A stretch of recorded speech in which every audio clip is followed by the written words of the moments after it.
Hey guys, I'm Sydney and welcome to the Monaco Memoirs. This year I'm studying at the University of Monaco and my goal is to document the ups, downs, and in-betweens during my time. So anyways, without further ado, the Monaco Memoirs. The day has finally come. Here's my passport. Oh my gosh! Oh my goodness! Oh my god! This is so... I'm really leaving. Oh my goodness. Oh my god. I'm really leaving. Wow. Wow.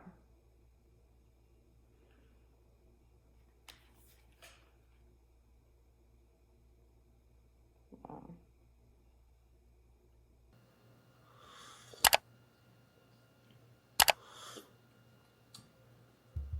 Hi there, I'm Sydney. Welcome to my channel. It's the first step of a new journey. Am I terrified? Okay, I wouldn't say terrified, but I am kind of scared. These past few days have been filled with nothing but getting my hair done, packing my clothes, running around trying to get all the things that I need for this trip. For context, I am going away for 1 year. I'm an American. I'm just an American girl. I'm going to study in Monaco, but I will be living in France. So yeah, this whole series, the Monaco Memoirs, like I said earlier, is pretty much the trials and tribulations of my time there. I'm feeling very excited. I have studied outside the country when in fall 2021. I studied in South Korea, so for 6 months though, not a full year. So granted, I feel like I should be a pro at this, but also at the same time, I am a little bit nervous because when I went to South Korea, I knew the language and I do not know French. I only started learning how to speak French about a month ago. Another thing that makes me nervous is the fact that I'm now not undergrad and I am a master's. Getting my master's, at least for me, comes with the fact that I'm going here to get a job. I'm going here to set myself up to be in a professional spot when I get out of it. And then also while I'm in school, luckily when I was an undergrad, I had the luxury of not having to get, a job and having my things paid for, which I'm very grateful for. However, this time around, it's kind of, I've been somewhat cut off. This trip is not just I'm, going to live life. Okay, I'm going to, party on a yacht. I'm going to do that. This school year, this journey comes with the burden somewhat of I have to make money. I have to be able to support myself. I mean, I had a feeling when I walked into this. Granted, it was somewhat of a impulsive decision, but I understand myself enough to know that my heart is 100% in this and that I would never take this opportunity for granted. That's mainly how I'm feeling right now. If I could say 5 words, I know that's a lot, 5 words to sum up how I'm feeling: anxious, excited, nervous, stressed, hopeful. Yeah. I realized after being on this earth for 23 years, which is not a long time, but, things usually do work out in my favor. I've gone through rougher periods. I'm still here, whatever it takes. I know I can make it through.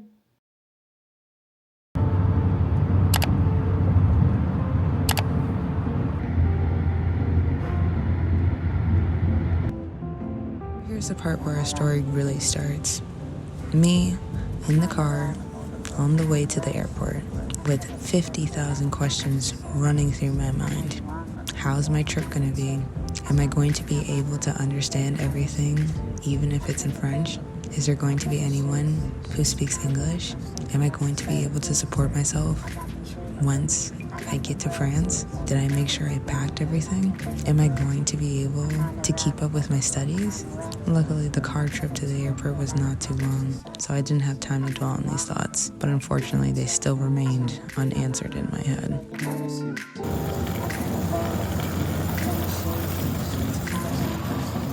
Just check my bags in, and it's they're not overweight. My pumpkins are not overweight, and I'm super happy, but I'm waiting for my mom now, and I'm just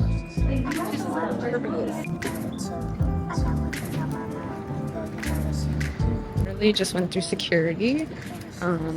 Everything went well, thank God. I go somewhere, or I'm going somewhere, like I don't have any problem. Well, I don't have any problems packing my stuff or anything, but then coming from somewhere, I have to throw away everything and anything.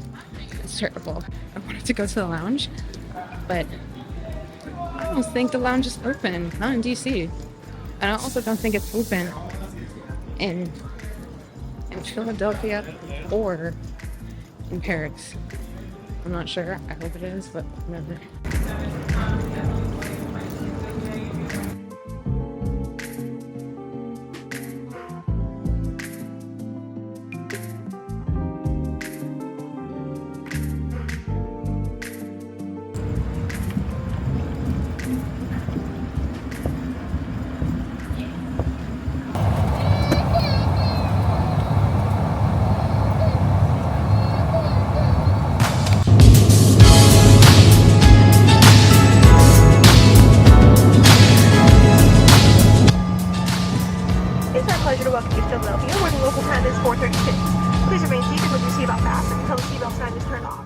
We're in Philly right now.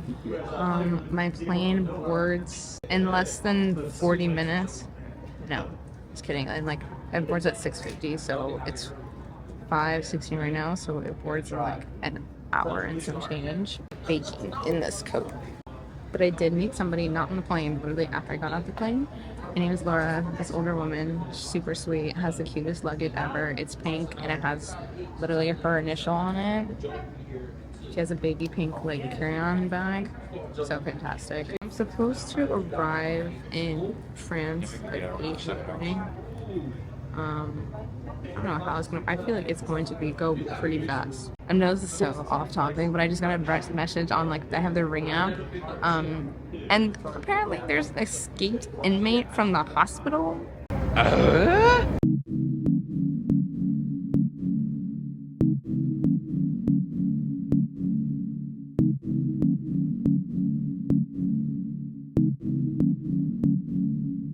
What up?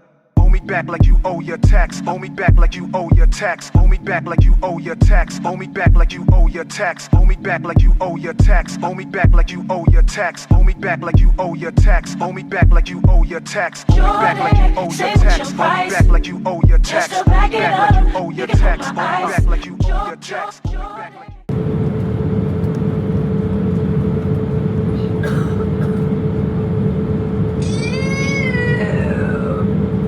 One nap later. you owe your tax. Owe me back like you owe your tax. Owe me back like you owe your tax. Owe me back like you owe your tax. Owe me back like you owe your tax. Owe me back like you owe your tax. Owe me back like you owe your tax. Owe me back like you owe your tax. Owe me back like you owe your tax.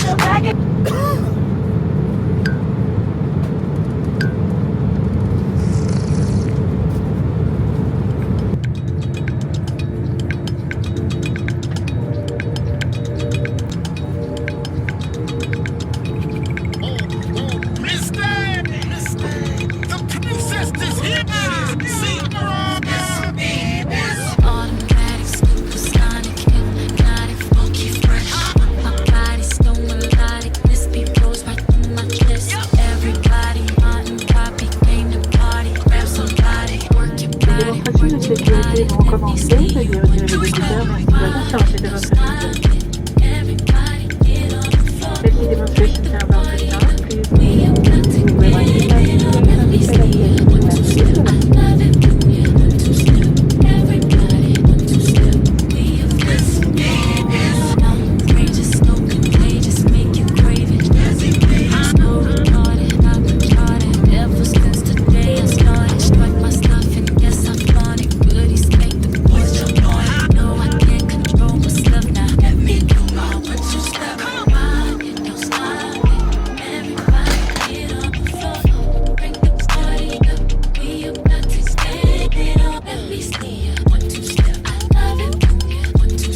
Bonjour, bonjour, bonjour.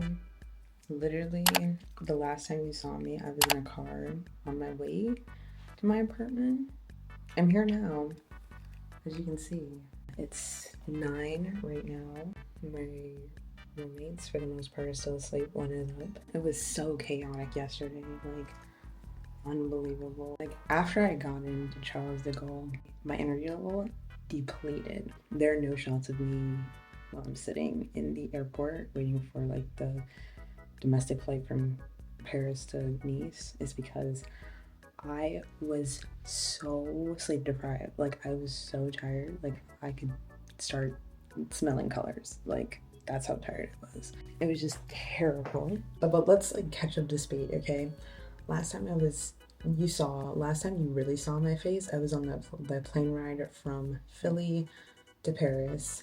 It was a relatively short ride. Only problem was, there's this person in the back who it sounds like they hacking up a lung. You got these people in the back, their baby is crying. There's like 2 babies crying, okay?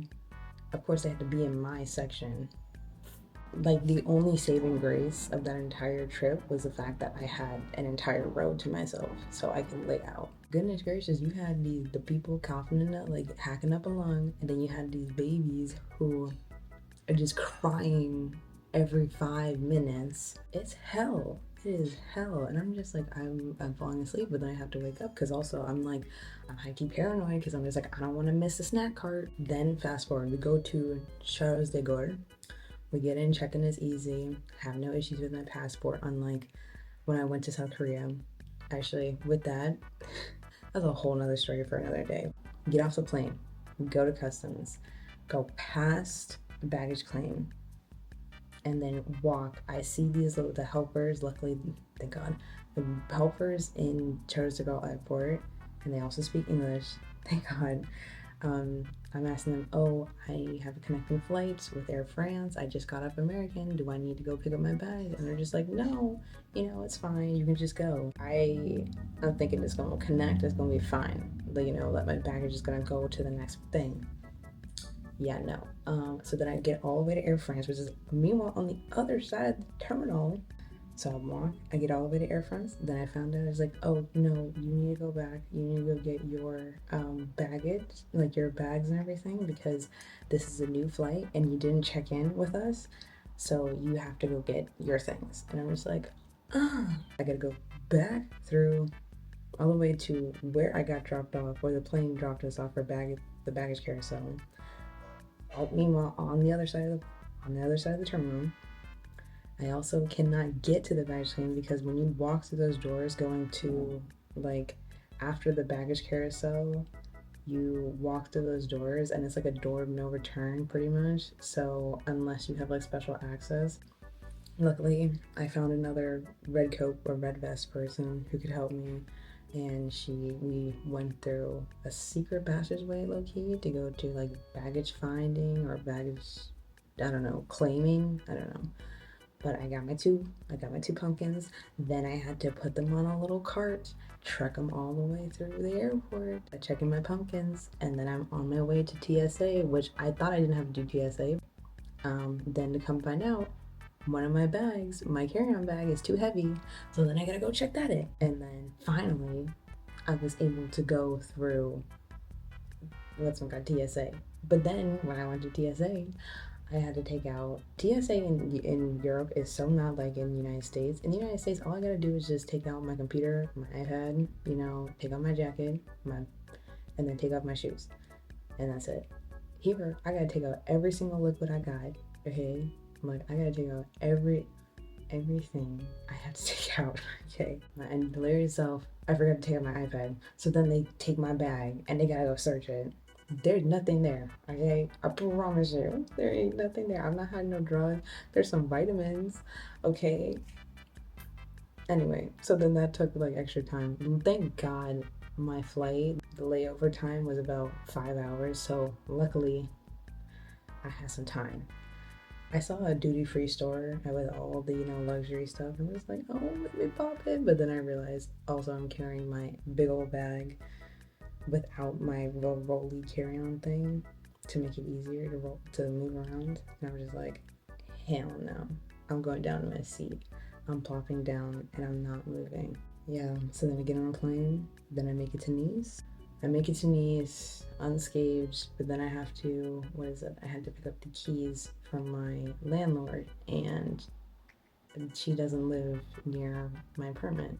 So I had to take a taxi. I think that taxi cost like 45 euros, even though it was like 10-minute ride. Okay, let me break this down. My phone, the phone service, I'm able to call using WhatsApp because I have like LTE or I don't know, whatever the thing is, I have good service. So that's not a problem. But the thing is and I have unlimited data. But the problem is it's hard to download things, like apps and stuff like that over cellular data. So I'm trying to download Uber, but I can't do it. So I had to call my mom, who's in the United States, and be like, hey, order me an Uber after 50,000 tries of me, and literally me just like sitting on the curb. What I looked like when I was sitting outside with like all my bags and everything like that. I can post a picture. It's a picture of Sharpay after she gets kicked out of her apartment or whatever. Like, that's what it looked like. Mink coat and everything. Yeah, and then finally, we got our Uber. The Uber came, dropped me off. And then, I know my landlord said that, like, you're gonna have to go up some steps. That's like, she said 5 flights. Turns out it was 6 flights. And this is an old building. Like, granted, it's very nice and modern in my apartment. But the building itself is kind of old, so there's no elevator. So I had to trug up my suitcases. Meanwhile, they almost weigh about 50 pounds each. So I'm lugging up these 2 big old 50-pound each suitcases up 6 flights of stairs. And then I was like, hey, I'm gonna turn in, and I fell asleep on that bed. Like, you see the mess, okay? Like, I was knocked the F out, okay? So I was like, okay, I'm gonna take like a small nap, okay, and then I'm gonna wake up. Meanwhile, it's really terrible because I was in like, I literally just fell asleep with the clothes I was wearing. So I'm just like, okay, I'm just gonna take a little nap. I'll be fine, whatever. I fall asleep and I wake up at 6 a.m. the next day. Meanwhile, I got in at like 6 or something like that. Anyway, this has been my journey from the US to Nice. I hope you guys really like this what's it called, the first installment of this series. Thank you so much for watching this chaotic mess of a video, okay? Don't worry, it was about as chaotic for me as it was for you to watch. I can't wait to start this next chapter, this Nice Monaco era. Yeah, I'll see you guys soon. A bientôt.